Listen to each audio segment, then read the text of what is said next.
I'm going to go through how to lose weight and get in shape. This is something that I've done a few times. I've gone from being fat to being what most people would regard to being in shape, and I'm just going to go through how I did it, and then you can take and adapt that approach to your situation. So the approach that I took was kind of the old-fashioned way, I suppose. At the time that I'm recording this, the latest thing in the health and fitness arena is these drugs that you can take. I think it's called Ozempic, which I don't exactly know how it works, but it makes it easy. But that's not the approach that I recommend.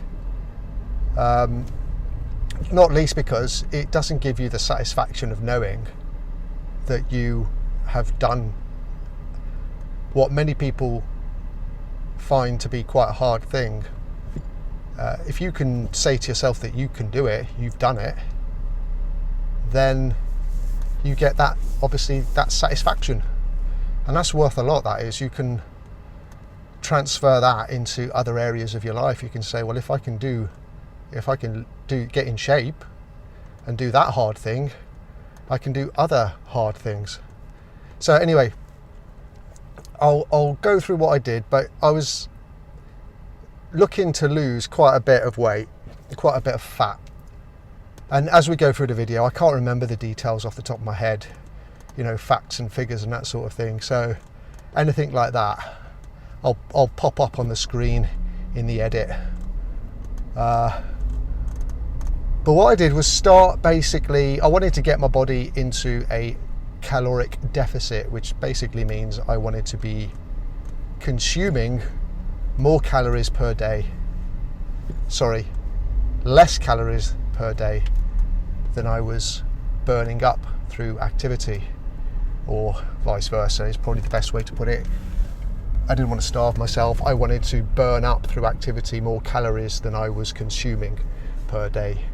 So what I did was I started to log everything that I was consuming and log everything in terms of exercise that I was burning up.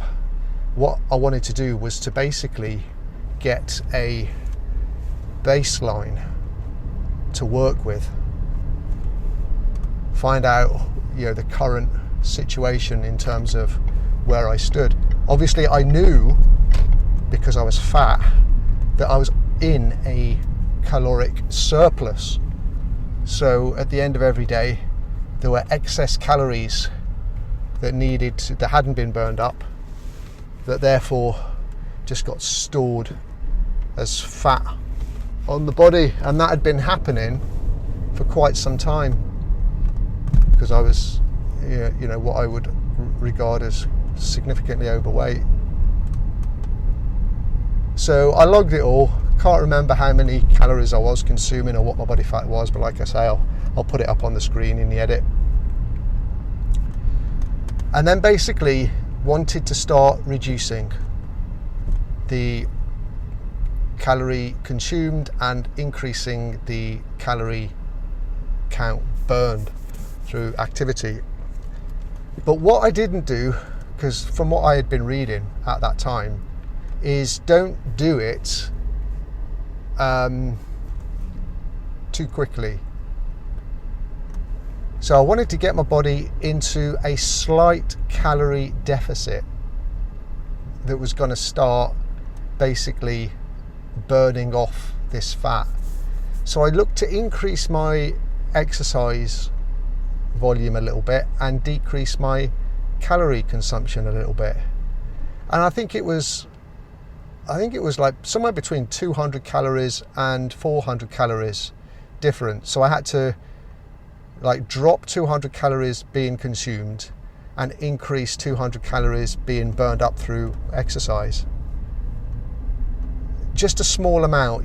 What you don't want to do is do big amounts, because what happens then, it kind of shocks your body. If you start cutting out like 1,000 calories a day or something like drastic like that, it kind of shocks your body into thinking that it's being starved.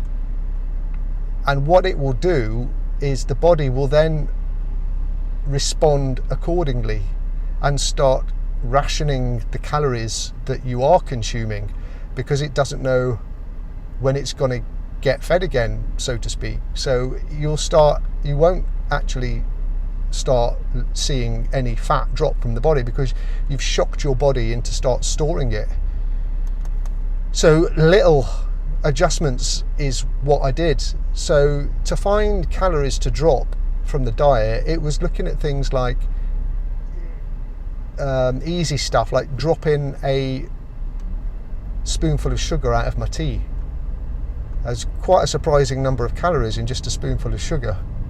So dropping that and sort of changing what I had for breakfast from things like cornflakes and Weetabix to shredded wheat happened to be quite a good type of breakfast to have instead. Relatively higher in protein, not high overall, but higher in protein than the others, and lower in calories. And what I would do is make these little adjustments to my diet, and then make little increases to my energy expenditure. What I used to do, and this is just a personal preference, I used to go on the cross trainer and just put my music on and then just work on the cross trainer at a nice steady rate, nothing too strenuous. But I think with the exercise part of it, the key is to just find something that you enjoy doing. And that could be, a cross trainer, or it could be taking the dog for a walk. They all burn calories, but obviously they burn calories at different rates. So if you are going to burn calories by walking, let's say, which is a good form of exercise, it's just that you're going to have to accept the fact that as compared to, say, jogging, which can be quite hard on the joints, it does burn more calories. Jogging does. Walking does not burn as many calories in the same amount of time. So you're just going to have to put up with the fact that if walking is your exercise of choice, which is fine, you're just going to have to do it for longer to burn the same amount of calories as you would if you were on a treadmill or on a cross trainer. It sounds obvious, but probably worth saying. And then I would leave it for a month. I would make these changes, make these adjustments, obviously record it all in my system. There were no apps for this sort of thing back in the day when I was doing this. So I had it all laid out on a spreadsheet in Excel, all these foods that I was consuming and all this exercise that I was doing, all the various types of exercise. I would count everything. And it would all go onto this spreadsheet. I'd make my little adjustments at the end of the month, and then I would just keep it exactly as it is for another month. Some of these things I would change if I was going to do it again today. I don't know if I would do it for like a month. I think that maybe is too long, but anyway, that's what I did. I would just stick with it for a month after having made these slight adjustments.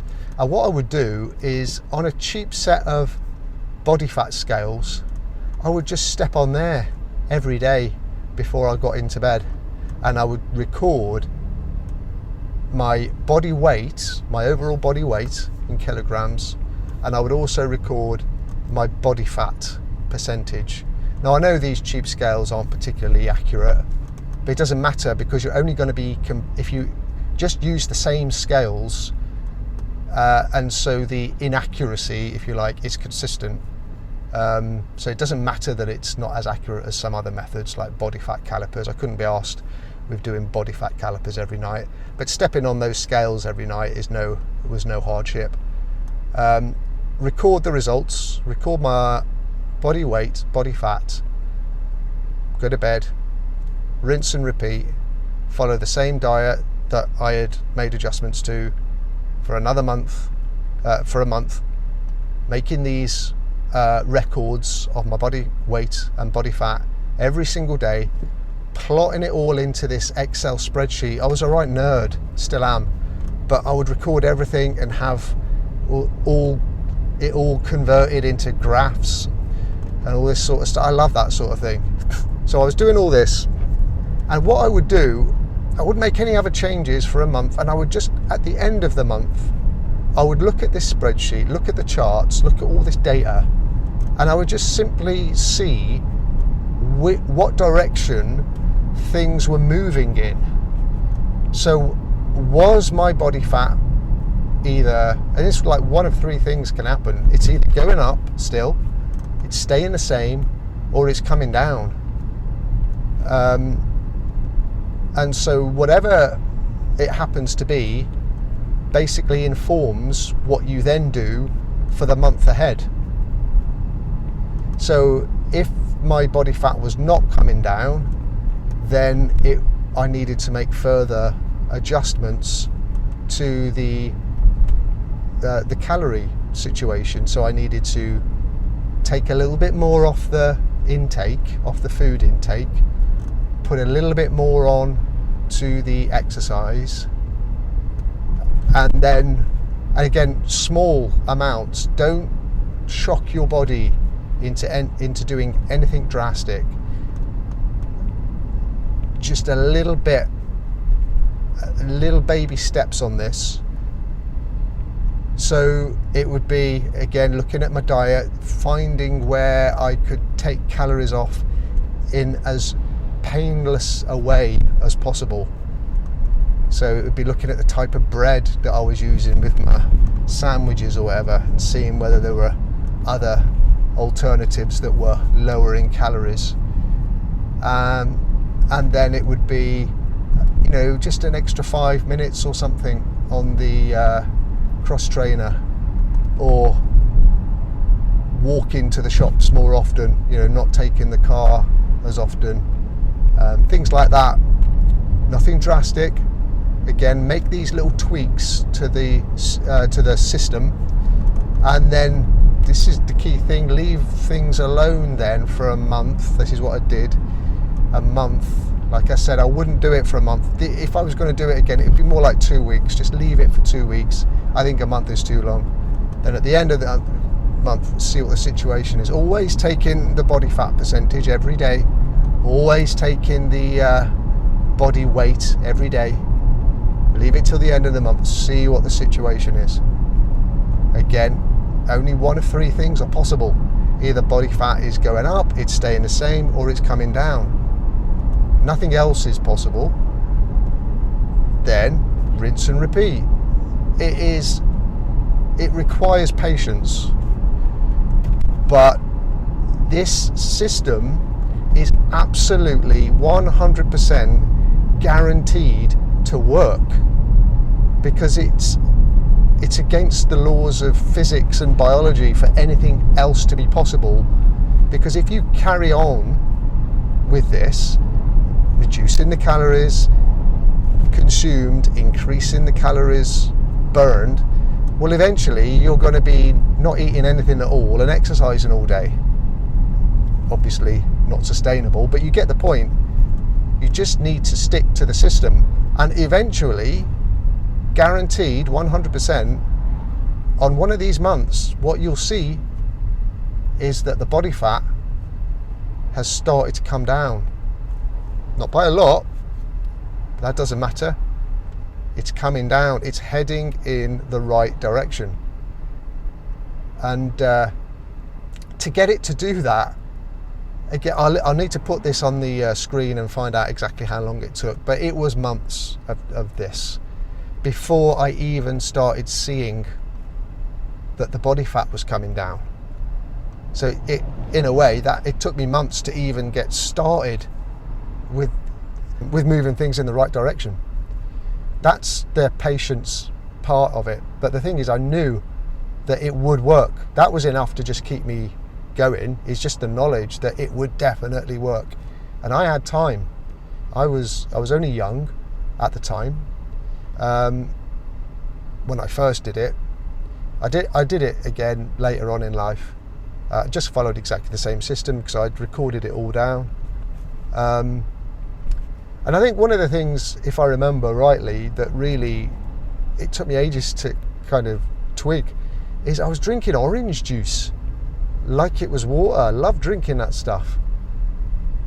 And at that time I thought, well, it's not food, is it? You don't chew it. So, but orange juice, if you're on a diet, is absolute murder. Don't drink the stuff.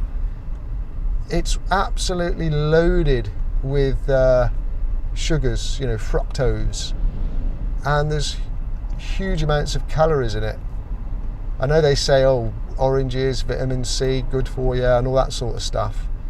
I don't know if they even still do say that anymore, but that's what they used to say. I'm not saying vitamin C isn't good for you, but orange juice in those quantities, the quantities that I was drinking, is not good for you. And that, when I discovered that, it was a good day, because that I could just basically say, well, no more orange juice, which was no hardship, and that took out, quite a few calories for me.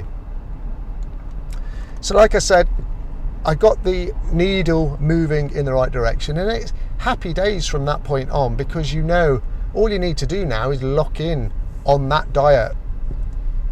No more adjustments now at the end of the month, because you've got the needle moving in the right direction. Now you know that all you need to do is carry on until you're down at the body fat percentage that you want to be at. That's it.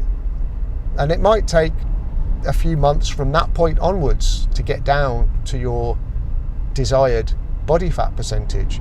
I would recommend my initial goal was get down to under 15% body fat. At the time that I started, I was well over 20% body fat. I looked fat. If I haven't shown pictures already, I'll put pictures on the screen now in the edit. But I looked fat. I was fat, and so I wanted to get under 15% body fat. And once I got things moving in the right direction, it worked a treat. It was just every month then, from that point on, stuck to the same diet, and I could just see month after month the body fat was coming off. I remember before the diet, my mates were off on a sort of like around the world trip. I was asked if I wanted to go with them, but I didn't want to go. I just started a new job. I didn't really feel that it was the right time for me to be going off on a trip like that. It was months long, the trip was. And in a way, having them out of the way was good, because now there was I didn't really have as many nights out anymore, because my mates were not available. They were gone. I had other mates that I would occasionally go out with, but my two main mates that I would go out drinking with, they weren't on the scene for a while, and so it was easy for me at that time, because of my circumstances, to kind of lock in. They call it monk mode nowadays, where you kind of enforce quite a high level of self-denial onto yourself and discipline. And the timing was perfect, because while they were away doing their round the world trip, I was able to just lock in and concentrate on the my weight loss situation. And I tell you, when they came back, obviously we had arranged to go out on the Lash pretty soon after they got back, and when they first saw me, they were amazed at what I looked like. Like, all this weight loss had happened without them really seeing it. And then when they saw me, they were like, they couldn't get over it. It was like really satisfying to get that feedback. And then I went out, and then caught up with people that I hadn't seen for a while, and again the feedback that I was getting was just the look of amazement on people's faces. They couldn't believe it. It wasn't like they were saying, "Oh, well done" or anything. They just couldn't get over that it was me. And then lo and behold, as well, started getting more attention from women. I tell you, they are just as shallow and appearance driven as men are. Maybe not as much, but it's definitely a factor. When I was fat, I was kind of invisible, but then when I lost weight, I wasn't so invisible anymore. And I think part of it as well is the confidence that it gives you a little bit.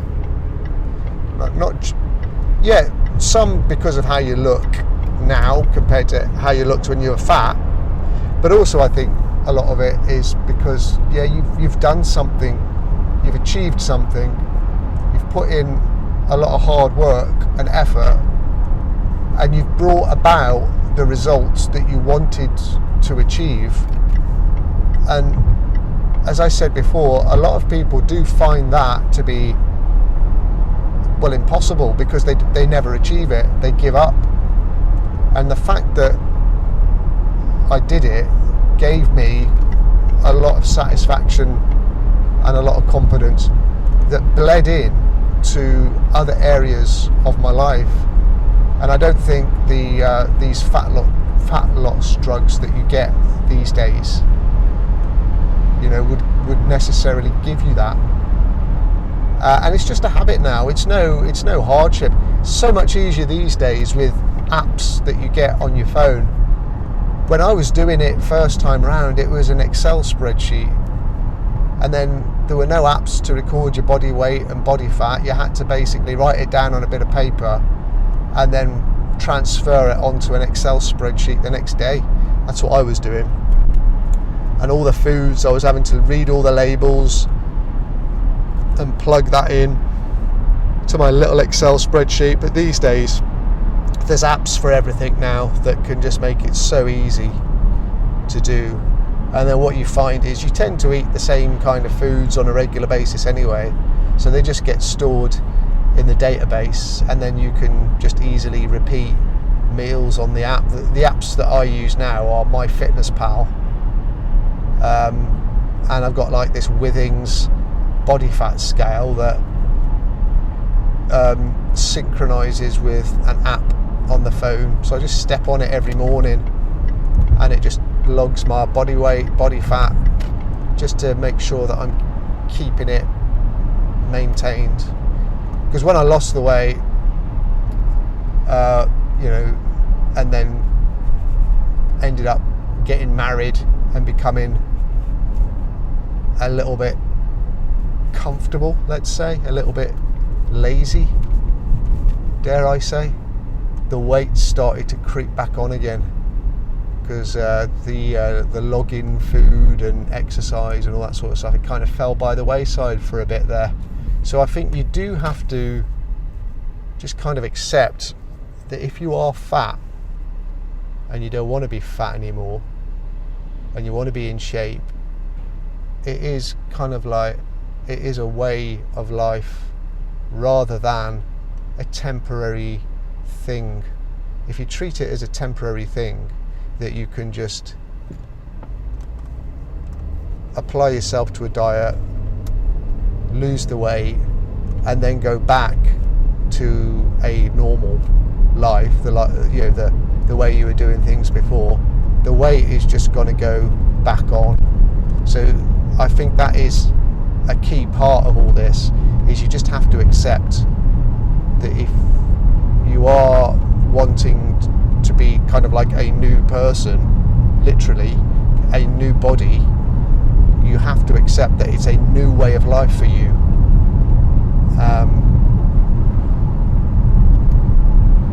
That's just the way it is. Nice and simple, not easy, but simple. Not quick either, but simple, and not very marketable. I'm not looking to sell anything here. because this don't sell very well. People want the quick fixes. That's the stuff that sells. You couldn't sell this stuff. Like a diet plan that takes months for you to even see any results, and then another few months to even bring about the results, you know, the desired body fat percentage you're looking for. That is not very saleable, but it is what it is. That's how I did it. That's how I would recommend anybody else do it. Nice and steady, gradual, consistent, disciplined. If it took you years to get out of shape, it's going to take you years potentially to get back in shape. That's just the reality of it. Anyway, see you later.